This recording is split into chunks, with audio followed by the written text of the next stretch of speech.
Have you ever found yourself in a situation where you feel like God is silent, like you're asking him all the questions? He's not saying no. He's not saying anything. Everybody else is getting their prayers answered except me.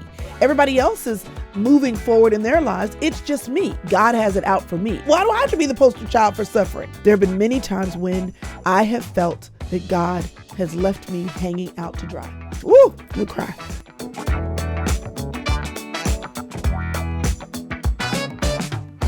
Hey there, my name is Chrystal Evans Hurst, and like all the cool people say, be sure that you like this video, subscribe to the channel so that anytime I put out content, you will know. But I want to talk to you today about what it means to trust God even when he's silent. And if you feel alone in that, trust me, you are not the only one. You are not the only person that has wondered, where is God when you need him? Where you've wondered, why is he not answering my prayers? When you have asked yourself, how long do I have to wait to know what the answer is, or for him to make some changes in my life? You are not the only one. It is a common experience for people to feel this way and to wonder where God is and why he feels so far away. It's a common experience, whether you are a strong believer or you're just barely making it. You're just not even sure you're going to make it into the pearly gates. It doesn't matter how good you are or how bad you are.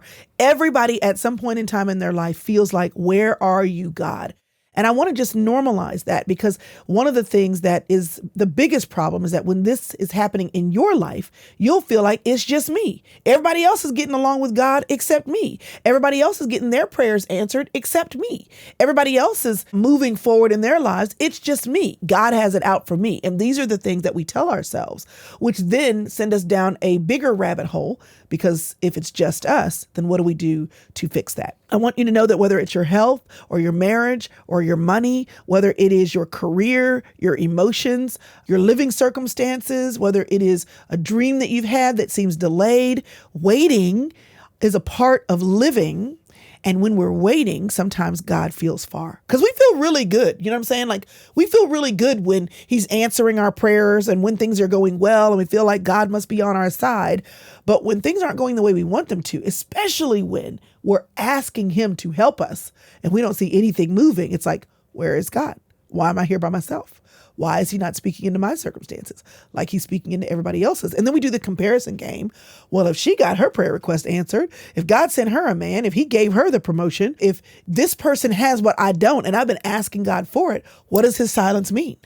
Does that mean he doesn't love me? Does that mean he doesn't have it for me? Does that mean it will ever come? Y'all, we can play some figure 80 mind games trying to figure out what in the world God is doing in our lives.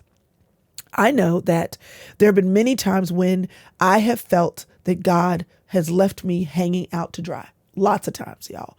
Listen, I remember dating the boy in high school, rather in college, and thinking, like, he just not gonna call me? Like, you know what I'm saying? And like, I'm praying about it. And then I would be mad at God, like literally, like, if he's not the one, at least let him call and say something. Like, don't let me just hang in the middle.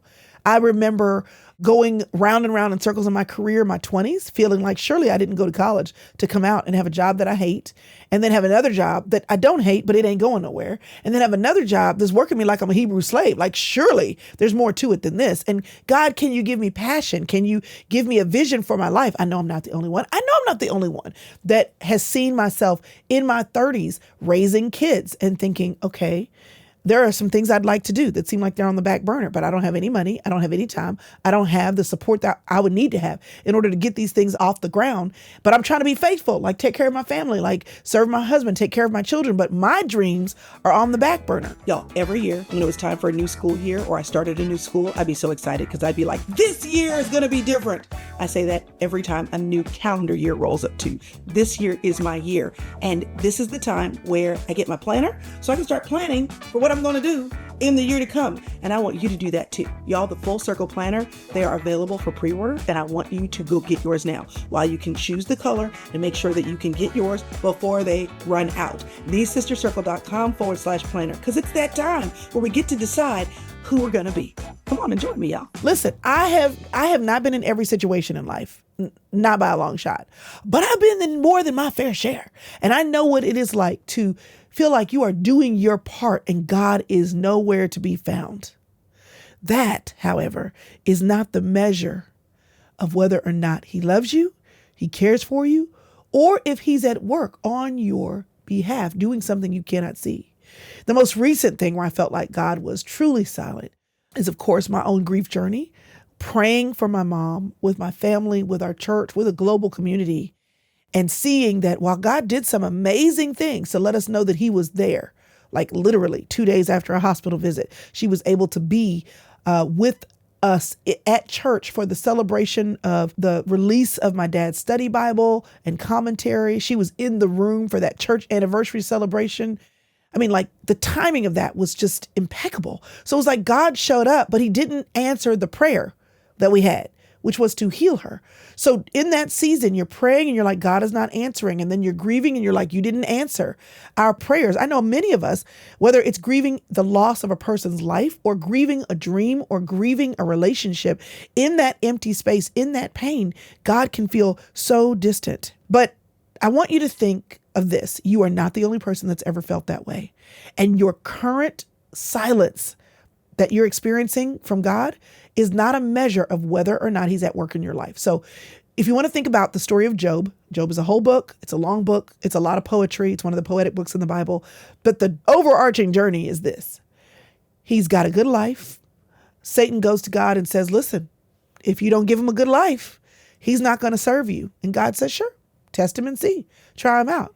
Now, I mean, if I were Job, I would be like, how you gonna do me like that? You just gonna leave me out here hanging to dry? Like, why do I have to be the poster child for suffering? But God allowed it. God allowed it. And in that, his life was marked by loss. It was marked by pain. He had unanswered questions. But here's the thing. He did not abandon his faith. In Job 13:15, Job says, though he slays me, yet I will trust him. And that's a powerful demonstration of trust in the midst of suffering. Psalm 13 says, how long, O Lord? How long? Like, this is what it sounds like when you are in desperation and you're in the waiting. How long? Will you forget me forever? How long will you hide your face from me? So King David, if you read the Psalms, and if you haven't, by the way, reading 5 Psalms a day will get you through the Psalms in a month. Okay. And you could just do that every month, because I can guarantee you David felt something you're feeling. The joy, the pain, the sorrow, the tears, the excitement, where he looked at God and said, you are bigger and better than I could have ever dreamed. Like, David rode the whole roller coaster of emotions throughout the Psalms. And here's what we know. Sometimes David felt like God was not around. Sometimes David felt like God wasn't on his side. Sometimes David felt like God was wonderful and coming through in the best way. Sometimes David felt like God was worthy to be praised. And sometimes he challenged God because he was like, are you even there?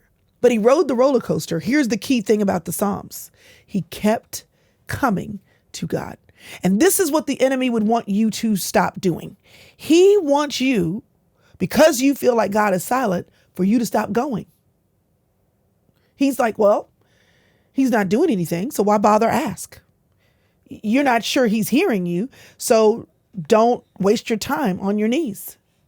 Your prayers don't matter, so stop paying attention to God in prayer or in his word. He's like, can I just get you to let the silence dictate your surrender? That's what he wants you to do, to let God's silence dictate whether or not you'll surrender your time, your desires, your energy, your prayers. He's like, if I can just get you to assume that God's silence means he is not in your corner, then I can stop you from surrendering your life, which will keep you from having a successfully spiritual life. So the first thing is just keep coming. Just keep coming. Just because you don't feel God's presence, it doesn't mean he's there. Your feelings are unreliable. When my kids tell me that they feel a certain way, I mean, right now, like Joel, I don't care what people say. Boys don't have periods, but they do. They do. They do. Girls walk around having moodiness, and we know it starts when their cycles start. Boys have other things that start, and their moodiness comes with that as well. Okay? Because he be in his feelings. And he'll be walking around. I mean, why do you always, it's just blah, blah, blah. And you don't even, what? And I'm just looking at him like, first of all, who you talking to? That's number one. Who you talking to? But after we get past that, respectful communication, most of the time, his feelings are not correct. They are not correct indicators of what's happening. But he can only see his side. He can only experience his experience. He's a kid. That's the experience that he's having. But we know, 1 Corinthians says, when I was a child, I did childish things. When you're a child, you don't see the parental journey. As I've become a parent, I now understand so many things, right? That my parents, as I've gotten older, I'm like, that's what they were doing. Oh, that's why they said no. Oh, that's why they said don't hang around this person. Oh, that's why they didn't give me money for that. That's why they didn't let me, like, I get it. But as a kid, I can only see what I can see because that's my position.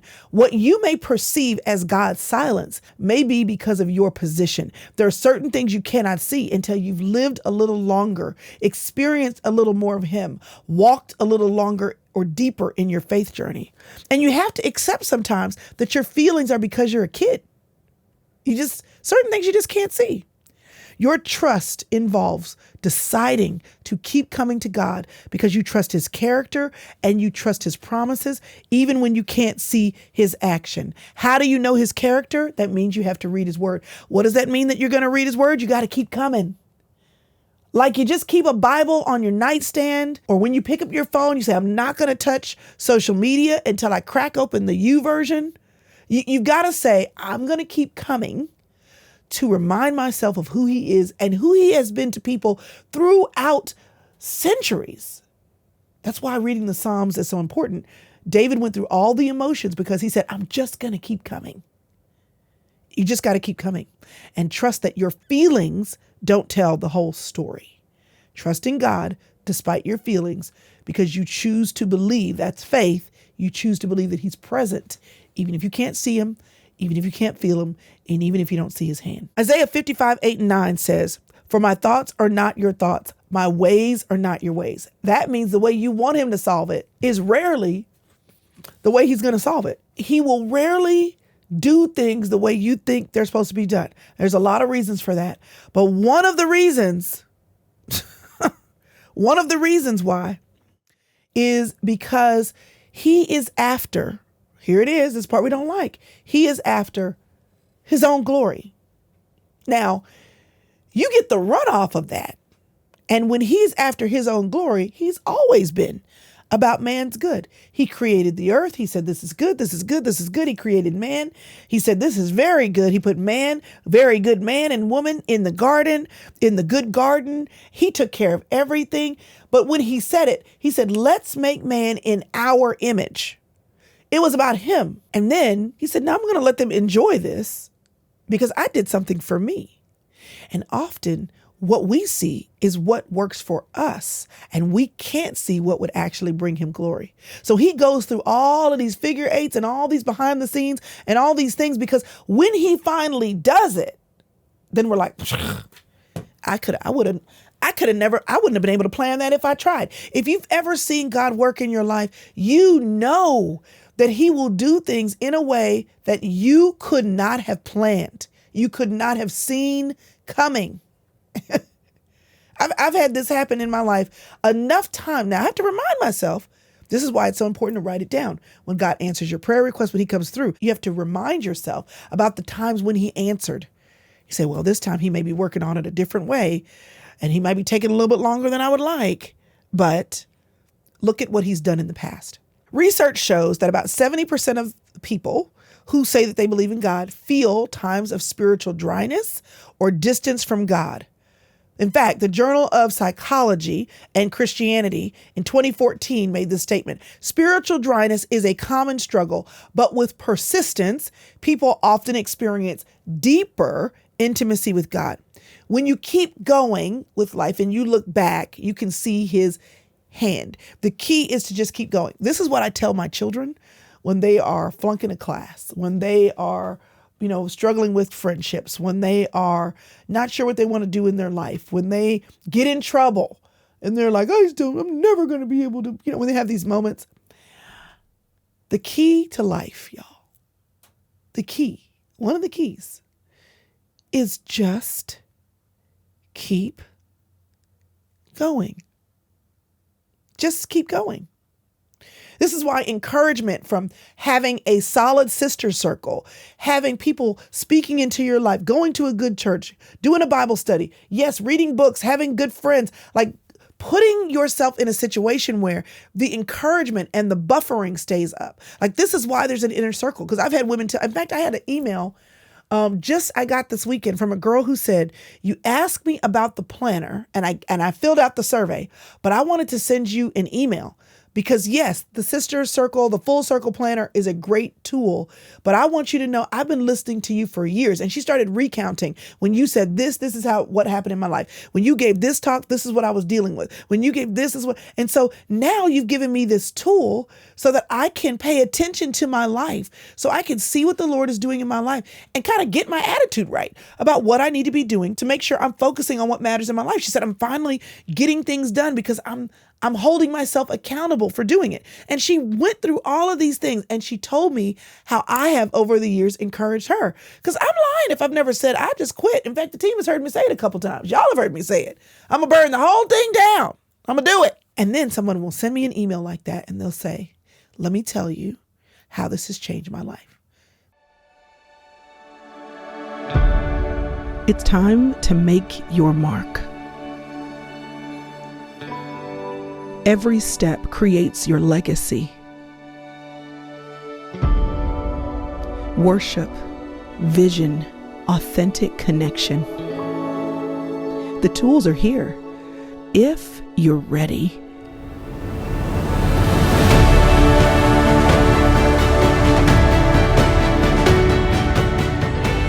Join women from all over for a weekend curated to change the course of your life. Pause. Hear God. It's time for you to make your mark.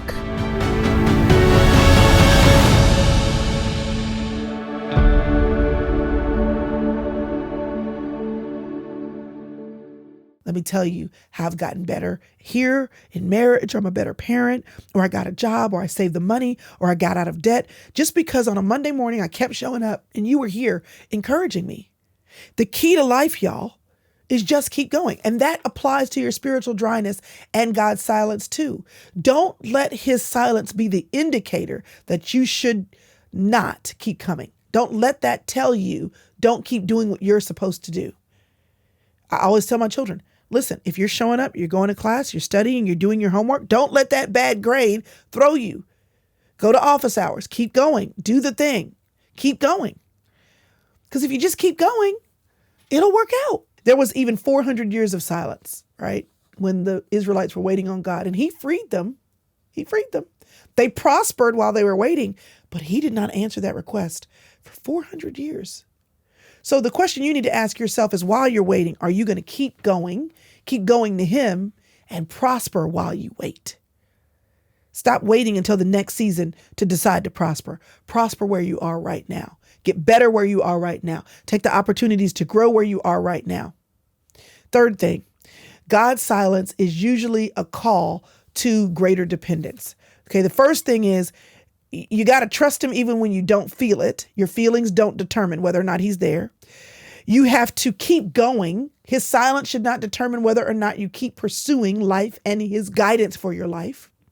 And then the third thing is you need to say, is this present an invitation for me to lean on him more? My husband is a great gentleman. I see more of his I got itness. I see more of that when I'm sick. If I have a cold and I stay in the bed, something in him turns on. Because Chrystal don't stay in the bed. If I'm in the bed, I am not well. He goes into overdrive. He brings me food in the bed. He makes my tea. Can I go get something? Don't worry about it. Stay there. I got it. He has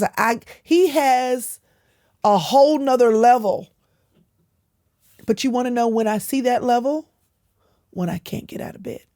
Now, he's always willing to serve and support. He's a great servant-oriented person. But something different, or maybe it's not something different. Maybe I see something different when I am weak. So what I want you to know is that God is a gentleman. He's not going to make you lean on him. He's not going to make you, but he invites you to.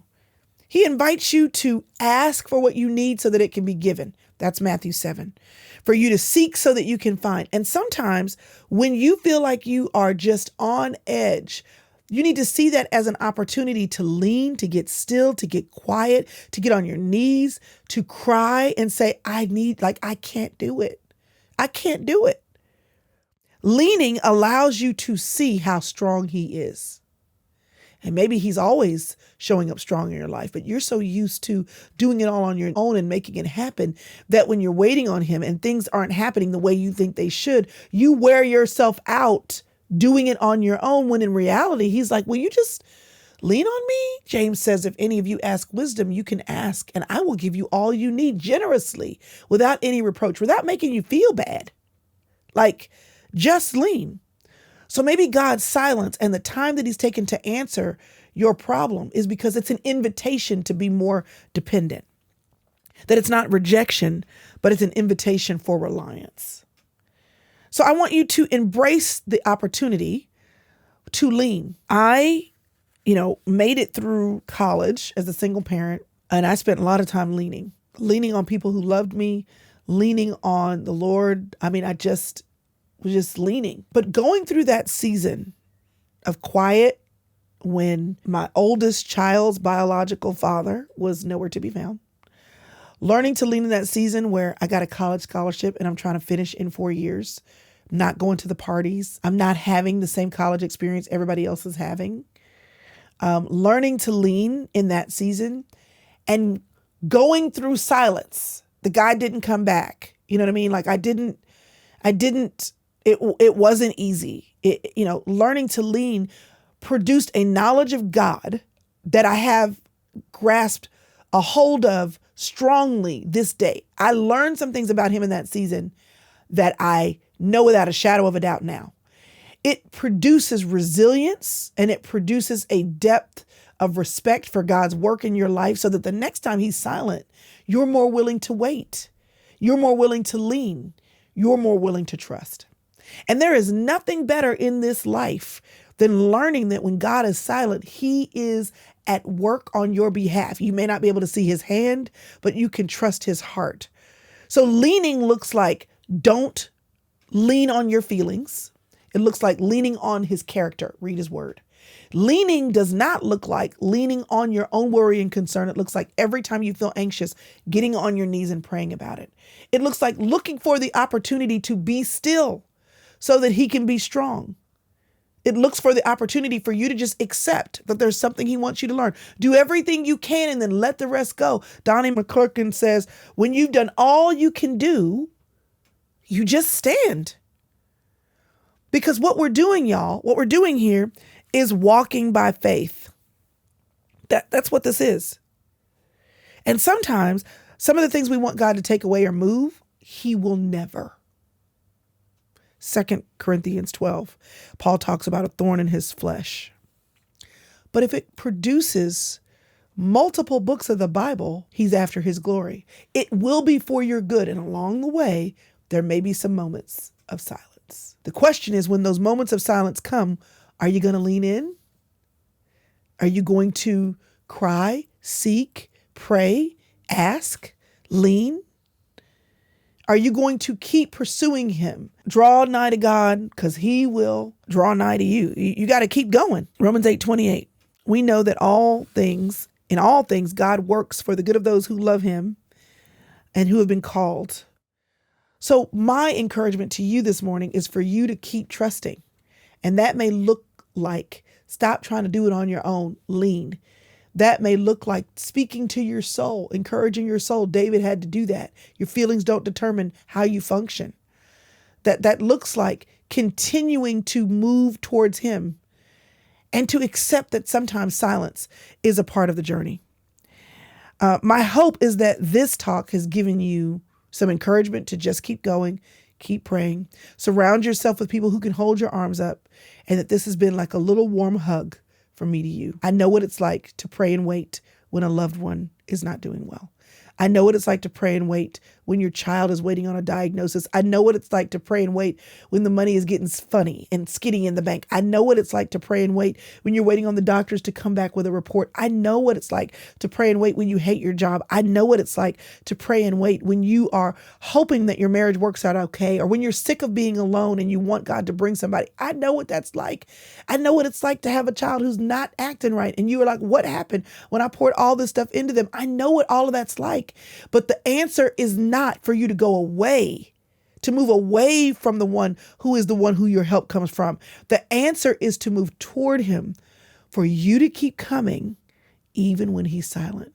Trusting is faith, and trusting means resting, and trusting that when you rest in him, he will hold you up. Just like you sit in a chair. When you're tired, you sit down and you just believe that the chair is going to hold you. God has never failed his ability to hold you up. But you got to stop running around and pacing the floor and just sit down. Go to him and sit down. And if you're not happy with him, he already knows. Use the Psalms. If you don't have words, read the Psalms. Read them out loud. Because David felt everything that you were feeling, but he kept coming. Let me pray for you. God, I know that there are those of us who right now are sick of waiting. We're sick of the silence. We're sick of asking. We're sick of seeing everybody else get what we don't have. We are tired of struggling. And many of us, even if you have moved in our past, we don't want to wait today on this right now. We don't want to wait this long. We don't know why you're taking forever to answer. And Lord, I just ask that today you would be just, Holy Spirit, as sweet as a dove, and just rest. Rest on us, bring us peace, lower the anxiety, help us to see with your eyes, even if it's just to give us a glimpse of something. It's like Dorothy in the Yellow Brick Road. Before she ever got to Oz, she just followed the road. Would you help us to just see the next step, and to trust that if you can give us the next step, you can give us the step after that, that you truly do order our steps. And when we're wondering if you're doing anything, would you help us to be satisfied with the next brick? Help us as your children, as your daughters, as your sons, to keep coming because we choose to trust you. Because Lord, really, what other help do we know? What are we going to do? Say we just don't believe in God because he didn't answer? And then what? That's all that we're doing for naught? When we close our eyes, does it just go dark? I don't know that that's an alternative. I choose to believe. When there's a book that is more than 2,000 years old that talks about a man who came, who didn't commit a sin, who died, who got up from the grave, I would rather believe in that possibility. And if that possibility is the truth, then the power that got you up from the grave, Jesus, lives in me, which means I have the power to keep going, even when I'm tired, even when I'm wondering where you are, and even when I'm having to wait on your answer for my life. So you know for each one of us what our prayers are. You know what we're waiting on. You know how long we've been waiting. And Lord, I just pray that you would allow us to be strong, not because we are, but because we've learned to depend on you. In Jesus' name we pray. Amen. Sometimes you just need somebody in your corner. If you're looking for coaching, accountability, and community with women who love God and who want to live their lives intentionally too, the Inner Circle is the place you need to be. Come on in the room.